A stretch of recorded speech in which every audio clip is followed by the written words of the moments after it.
You are listening to Becoming You Again, episode number 246, and I am your host, Karen Nelson. Welcome to Becoming You Again, the podcast where you learn to step into your power as a woman in this world, where you learn to reconnect to your wholeness, your integrity, and bring into alignment your brain, your body, and your intuition after divorce. This is the podcast where you learn to trust yourself again and move forward toward a life that you truly want. You are listening to Becoming You Again, and I am your host, Karen Nelson. Welcome back to the podcast, my lovely ladies. As always, I am so happy that you're here. This week, I really think this is going to be a very useful, that is going to just help you get through the rest of the holiday season, which I know we were right smack in the middle of. But also, it's just going to help you as you move into the new year and as you continue through your divorce and your life. And it's not a topic that I've talked about on the podcast, I don't think, specifically. And that is being able to get a good night's sleep. We all need this. We all want this. Sometimes it just feels like it's completely out of reach, especially if you're going through perimenopause like me and you're not on HRT yet. If you aren't getting a good night's sleep or some sleep or feeling restful in the morning when you wake up, that sucks. That is maybe the worst thing ever, right? No woman wants that. We already carry so much stuff in our heads, in our bodies, and we take care of everything. To not be able to sleep well feels like the worst thing ever, right? So I'm going to talk about it today. I'm going to talk about the science, and I'm going to give you some remedies to help you hopefully get a little bit better night's sleep. We may not be able to solve all the problems of your sleeping issues that you're having, okay? I know I haven't been able to solve all of mine yet. I have not been a good sleeper for many years, but I'm working on it, and I'm working on it right there with you. So let's try and get 10% better sleep with this podcast and with these remedies, and shoot for that. We're not shooting for perfection or solving all the problems, but we're going to shoot for a little bit better, okay? So let's dive in and talk about it. Research shows that stressful life events like divorce, funny that we would talk about that on this podcast, right? Like a loss, major change can obviously directly worsen the quality of sleep that you get. And one study found that stress often leads to rumination. And I've talked about rumination before, but it's basically that where you just start to replay all the thoughts or all the things that you said or all the things that you wish you would have done, or you replay the story in your head or you replay the worries or the what ifs. And they just replay over and over and over and keep you awake, which makes sense when you're going through a divorce. It's really common for women to ruminate on all of the things that they should have done differently, that they wish they could have changed, the conversations that they wish wouldn't have happened, or they wish they would have said something different or shown up differently, or I could go on, right? So this study has found that stress leads to more rumination, and it shows up more when we are trying to shut our brain off, when we are trying to fall asleep. Another study found that chronic stress triggers physiological reactions, which basically just means you're going to get a surge of stress hormones like cortisol and adrenaline when you're trying to go to sleep. So you're trying to sleep, and then you get this stress trigger reaction where your body just sends out cortisol and adrenaline while you're trying to fall asleep, and that is interfering with your brain's ability to initiate and maintain deep, restful sleep. Which fucking sucks. Can we just be honest about this? I'm sure you've had this experience where you are sleeping and then you maybe wake up to go to the bathroom or something, or you just shift in your bed and you wake up because of whatever. And then all of a sudden your brain just starts racing about all of these thoughts and all of these things. And then you start to get a little bit panicked, and you start to worry, and you start to wonder, how am I going to solve this problem? And so while that's all happening, cortisol and adrenaline are being released into your body, and then your brain is unable to initiate being able to fall back asleep. It's the most annoying thing in the world, right? It is a vicious cycle because poor sleep damages our mental health. which then makes it harder for us to be able to regulate our emotions, which then makes it harder to, like keep our nervous system in check. And then we're more irritable, and then we're feeling more anxiety or more worry. And then we react to all the things that we're feeling instead of being able to create that space where we can, intentionally choose how we want to respond and how we want to show up and how we can manage our mind and all those things. So having crappy sleep creates more difficulty in our day-to-day awake hours, especially when we're going through a divorce and we are trying to manage all of the things that we try and manage and we're learning to manage as we go through this divorce. The bottom line is, when your life is already going through this transition of divorce, like custody changes, kids trying to create an environment where they feel safe and loved, and then you're having maybe financial stress, and then you're feeling some grief, and then you're trying to co-parent and you're trying to deal with your ex and all of these things, and your nervous system is getting heightened constantly, sometimes it feels like. And unless you actively pay attention to being able to get a good night's sleep, that arousal, those hormone reactions, the stress that you're feeling will actually keep you awake, even when you're completely exhausted.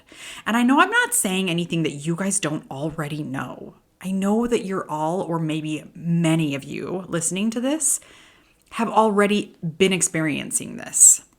So here's the really good news that I want you to know. Your sleep does not have to be hijacked by stress forever. In fact, research has shown that we can help create the right conditions externally and internally so that our sleep can recover. That is really good news. I want you to know that all is not lost. So here are the remedies that I want to offer you in today's podcast episode. Number one is what we're going to do is we're going to try and create a peaceful, consistent sleep environment and routine, okay? Keep a regular sleep schedule if possible. Try to go to bed and wake up around the same time every day. And that even means on weekends. Now, I know it may be harder if you have little kids, or maybe if your kids are actually teenagers and they're out late and you like to stay up until they get home, if they're out with their friends or whatever. So you get to figure out what this consistency looks like for you. Do your best to keep a regular sleep schedule, because consistency is going to help regulate your circadian rhythm, which is going to help support your mood and your emotional stability throughout the day as well, right? Okay, next one. We're going to make your bedroom a sanctuary if possible. Number one, make it cool in there, a cool temperature, a low, cool temperature. Cool temperature makes for better sleeping. Make your bed comfortable. Put comfortable bedding on there. Have low lights in there. Keep your electronics out of the bedroom if possible, or at least turn off the blue light or turn on that little thing that is on the iPhone that you can push and it makes your, makes your light less bright or whatever. I don't know what it is, but do some research if you're not sure what I'm talking about. I probably should have done the research, but I figure you guys probably know more about your phones than I do. I'm not the most tech savvy person, but let's keep the electronics out, because the calming environment is really going to help keep your nervous system feeling safe, feeling comforted, feeling like it's taken care of. And then use your bed and laying in your bed or being in your bedroom even only for sleep or intimacy. But we're not using it as a place to scroll. We're not using it as a place to watch TV all day long, because often when we do that, our brain will just start to overthink. We will relive the day. And then that makes your brain want to associate your bed with stress and mental replay rather than with rest and safety. Okay, so if it's possible to do those things, go for it. That's number one, okay? Number two, we are going to practice gentle nervous system re-regulation or nervous system soothing before bed, okay? So that may look like a breathing exercise 10 to 20 minutes before bed. That may look like doing a bedtime yoga practice, which I have done before, maybe 10 to 20 minutes before bed. You can find free ones on YouTube. I found some really good ones on YouTube that are literally yoga for bedtime, like calming your body down for bedtime. They help lower your cortisol and your adrenaline. They help support better sleep because of the way you are like relaxing your body and reminding your body and your brain, okay, it's time to start calming down. It's time to start to go to sleep, right? Maybe journaling and getting a lot of your thoughts out on paper is something that would be useful for you. Maybe going on a gentle, quiet walk or listening to soft, calming music. Maybe keeping a particularly calming smell that works for you next to your bed so that when you get into bed, you smell that smell and it helps remind your brain and your body, okay, it's time to start calming down. It's time to feel safe. It's time to start relaxing and getting ready for bed. Because what you want to do is you want to help your body and your brain shift out of that stressful mode, that day mode, into calm, peaceful mode, okay? Number 3, I want you to start doing your best to protect your body and your brain during the day. Now, what does that mean? That just means we're going to take care of it. We're going to move our body as regularly as possible. Okay? That means moderate exercise, maybe going for a walk, maybe doing some yoga, maybe doing some cardio, maybe swimming, whatever works for you. Because doing that moderate movement helps regulate your sleep-wake cycle. It helps reduce stress. It helps improve deeper sleep when you do actually fall asleep. Try to get some natural light early in the day. Now, I just learned about this just recently. One of my neighbors came over, we were having a conversation, and she was like, yeah, there's something about like the first 2 hours of sunlight in the day, if you can get out and get a walk, it does something, it like helps regulate your circadian rhythm, and it signals to your brain, this is wake time and this is sleep time, and like probably does some other things too that I'm just not even sure about, but natural light, being out in it, and specifically like the first 2 hours of the day, if you can, amazing. If not, just get outside, get some of that vitamin C, that natural vitamin C, like into your body, into your brain, lighting you up, filling you up. That is protecting your body and your brain during the day, preparing you for the evening when you go to sleep. And then if you can, limit your stimulant, like caffeine or nicotine, later in the day, like too close to bedtime. We don't want to be doing any of that too close to bedtime. Okay, number 4. This is going to move into giving yourself permission. And I have talked so much about how important it is to give yourself permission. So I really want to emphasize this for number 4. You're going to give yourself permission to transition from stress to rest. Or from whatever has happened during your day, maybe it wasn't always stressful, but it was whatever, right? To rest. So we're going to give ourselves permission to transition from stress to rest, okay? This is going to hopefully help with some of that rumination that you might be finding yourself in. And particularly, it's like doing a brain dump, right? Getting all of the thoughts that might be coming up for you, the things that you have been thinking about and worrying about and maybe even ruminating on throughout the day, getting it out on paper, getting it out in a voice file, putting it in an email and sending it to yourself and then throwing it away, or like whatever helps you to get your brain, all of the worries out, and then just like close the notebook, close the phone notes, close the email, send the email, and then trash it. That is going to say to your brain, I am not thinking about this anymore today. I can think about it more tomorrow.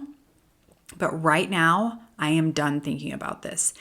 And if that isn't enough, there is a practice that I have taught my clients before of shelving our worries or our anxieties or our whatever until the next day, where you literally tell yourself, I don't have time to think about this right now. I am putting this on the shelf and I will think about it like tomorrow at 2:00 or whatever you decide, right?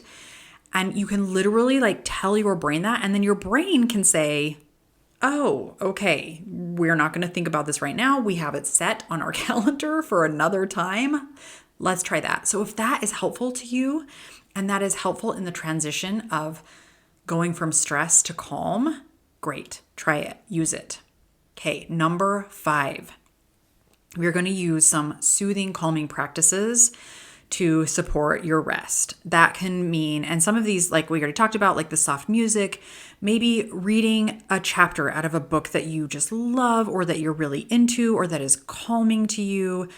For me, I love bubble baths. And if there is a night where I'm just really like hyped up, feeling really stressed out, I have some calming bubble bath. It is specifically has aromatherapy in it that is for calming nerves and calming your nervous system. I can't remember specifically what the aromas are in it, but I use that specifically just for a bath. And then I take a warm bath, and that helps like put me in that calm state. Maybe stretching. We've talked about yoga, right? Maybe journaling or drawing even could help soothe your nervous system and signal to your brain, listen, we are safe right now. It is safe to rest. It is safe to relax. It is safe to be calm in this space. And if you're really feeling amped up, or if you even wake up in the middle of the night and you have a hard time falling back asleep, this is a somatic practice that I have talked with my clients about. This is one that I think I've taught on the podcast maybe. But you can do a somatic check-in where you just like comfortably, like where you're at, you keep your eyes closed, you breathe in, breathe out deeply, in through your nose, out through your mouth, and then you do a body scan. And you just like notice, where is the tension? Where's the anxiety? Where's the grief? Where is it in my body? And just allow it to soften. You don't have to fix it. You don't have to problem solve it. It's just about being present with where you're at. Also, and this goes along with number 6, because number 6, which I'm going into right now, be gentle with yourself. Like, don't beat yourself up about not being able to sleep. Healing takes time. Learning how to sleep better takes time. Learning and, embracing these sleep practices, they're going to take time, and it's okay. But like, the more you stress yourself out that you're not sleeping, the worse it's going to feel, and the more you're going to stay awake. So we just be gentle with ourselves. Instead of saying, oh, I can't believe I can't fall asleep. Oh my gosh, I can't believe I woke up. I've been trying to work on my sleep and this sucks and I hate this. I have the busiest day tomorrow. I just really need to get a good night's sleep and I can't fall asleep and I'm so mad. Like, instead of doing that, which is not useful, which is not helpful, which is not being gentle with ourselves, try this little rework, which could sound something like, okay, I'm feeling some insomnia right now. I can't sleep. Okay. Right? Like, that's so simple, but we don't have to make it a problem that we're not sleeping. We just kind of notice it and validate it. And that's it. Like, it takes the pressure off of needing to fall asleep immediately. It takes the pressure off of not being able to go back to sleep, even when you know you have a really busy day tomorrow. Right? It just kind of validates of like, all right, I'm feeling some insomnia. That's where I'm at right now. Not a problem. Right? It doesn't have to be a problem unless we make it a huge giant problem. So we just don't make it a huge giant problem. And it really, you may still not be able to fall asleep for a little while, but you're not going to be amped up and tossing and turning the rest of the night. And let's give ourselves a break. Let's understand that, like, we're probably going to have some rough nights. We're probably going to have some nights where we have really shitty dreams or we have lots of tossing and turning. That's okay. Like, we don't need to beat ourselves up for not sleeping perfectly every single night.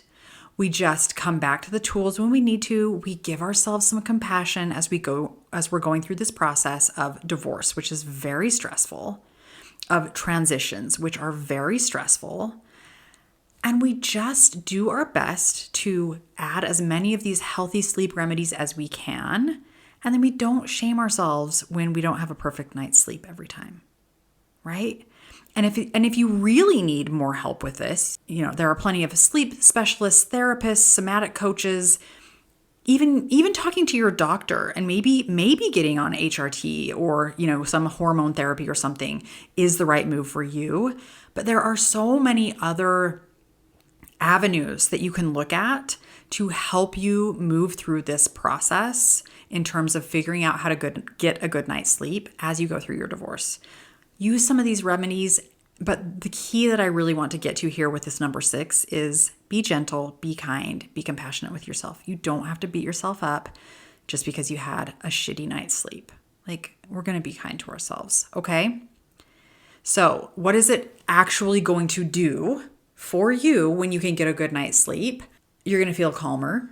You're going to feel less reactive, less triggered by maybe a text that you get from your ex or something that your kid says, or the finances or the stress that you might be feeling over the holiday. You're going to feel like more calm throughout your day. Who doesn't want that? That's amazing, right? Your nervous system is going to feel more regulated. You're going to feel more cared for. Because you're already speaking kinder to yourself, you are going to feel more loved and more supported by you, which is always amazing. You are going to feel less emotionally overwhelmed because you're going to feel more grounded in your body. You're going to feel more grounded in being able to regulate your nervous system when you need to. Your energy is going to go up during the day, which is always an amazing thing, which makes more space for more self-care, more self-coaching, more manifestation of like bringing in intention and great things into your life, of being a good mom, of being an incredible like employee or business owner or whatever it is that you do in your life, right?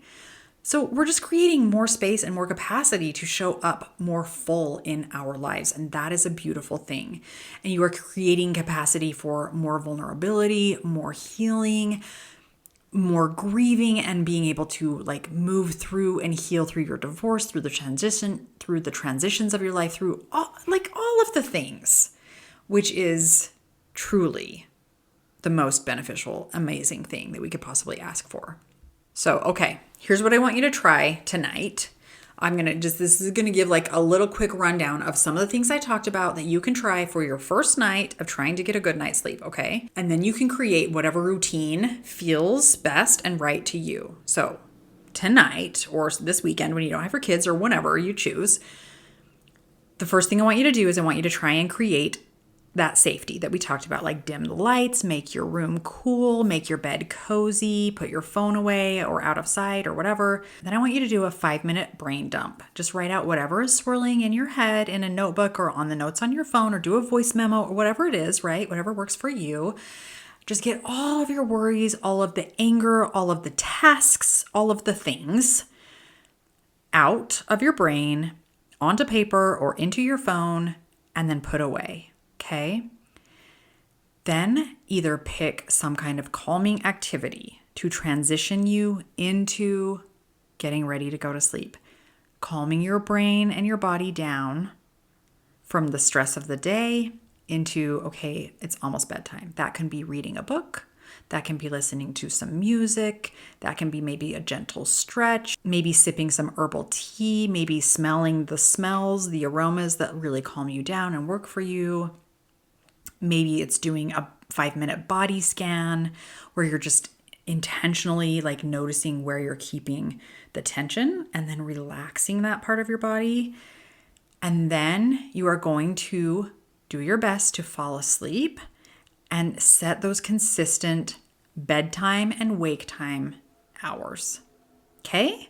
All right, my friends, try that tonight. I hope that this is helpful for you as you go through the rest of the holiday season, as you go through the rest of into the new year, and then the rest of next year, and the rest of your divorce, to help you get the rest, the sleep, the calm, the peace, the nervous system re-regulation that you need so that you can feel your most energized, best self throughout the day. That is what I have for you today. Thank you so much for being here. I will be back next week. Hi, friend. I'm so glad you're here and thanks for listening. I wanted to let you know that if you're wanting more, a way to make deeper, more lasting change, then working one-on-one with me as your coach may be exactly what you need. Together, we'll take everything you're learning in the podcast and implement it in your life with weekly coaching, real-life practice, and practical guidance. To learn more about how to work with me one-on-one, go to KarenNelsonCoaching.com. That's www.KarenNelsonCoaching.com. Thanks for listening. If this podcast agreed with you in any way, please take a minute to follow and give me a rating wherever you listen to podcasts. And for more details about how I can help you live an even better life than when you were married, make sure and check out the full show notes by clicking the link in the description.